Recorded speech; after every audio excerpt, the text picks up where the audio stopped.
Praise lord. దేవుని ఉన్నతమైన నామమునకు మహిమ కలుగును గాక. ప్రభువు పేరట మీ అందరికీ హృదయపూర్వక వందనాలు. ఈ ఉదయకాలము దేవుని వాక్యాన్ని విందాం. సంఖ్యాకాండము 14వ అధ్యాయము 7వ వచనము. ఇశ్రాయేలీల సర్వ సమాజముతో మేము సంచరించు చూచిన దేశము మిక్కిలి మంచి దేశము. ఇక్కడ యెహోషువ కాలేబులు మాట్లాడుతున్నారండి.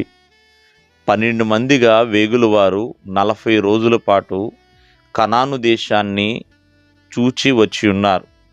మరి ఆ దేశం యొక్క పరిస్థితి ఏంటి, ఆ దేశంలో ఉన్న ఆహారం కావచ్చు, ఆ దేశంలో ఉన్న ప్రజలు ఎటువంటి వారు అని 40 రోజుల తర్వాత ప్రియమైన వర్లరా 10 మంది మాత్రము మరి చెడ్డ సమాచారాన్ని చెప్పి ప్రజలందరినీ కూడా భయపెడతారు. ఏంటి ఆ చెడ్డ సమాచారం అంటే, మరి ఆ దేశము తన నివాసుల్ని భక్షించే దేశమని, మరి ఆ దేశంలో ఉన్న ప్రజలందరూ కూడా ఉన్నతమైన దేహులని, వారిని మనం జయించడానికి మన శక్తి చాలదు అని.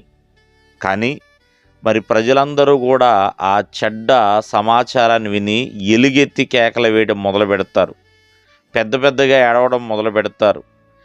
మరికొంతమంది ఇశ్రాయేలీయులు అయితే మోషే అహరోనుల మీద సనుక్కుంటారు. మరికొంతమంది మేము ఐగుప్తులో నుంచి బయటకు వచ్చాము, అక్కడ చావలేదు, అరణ్యమందు ఎలాగ చావలేదు, ఇప్పుడు కత్తివాత ఎలా చచ్చిపోవాలి, దీనికంటే ఐగుప్తుకి వెళ్ళటం మేలు కాదా అని రకరకాల మాటలు, రకరకాల నిర్ణయాలు, మేము మరలా ఐగుప్తుకి తిరిగి వెళుదామని ఒకళ్ళతో ఒకళ్ళు చెప్పుకుంటూ ఉంటారు. మరి అటువంటి పరిస్థితుల్లో ప్రియమైన వర్లరా యెహోషువను అలాగే కాలేబులు బట్టలు చింపుకొని చక్కటి సమాచారం చెప్తున్నారు. ఆ దేశము మిక్కిలి మంచి దేశము, పాలు తేనెలు ప్రవహించే దేశము. ప్రియమైన వర్లరా వీరు చెబుతున్న సమాచారము మరి ఇశ్రాయేల్ ప్రజలు నమ్మొచ్చు, నమ్మకపోవచ్చు అండి. అయినా వారు ఉన్నది ఉన్నట్లుగా చెప్పాలి. నిజమే, ఆ దేశంలో నెఫీలియలు ఉండొచ్చేమో, లేదా ఉన్నతమైన దేహులు ఉండొచ్చేమో, కానీ ప్రియమైన వర్లరా ఆ దేశము సమృద్ధి కలిగిన దేశము అని వారు చూడగలిగారండి.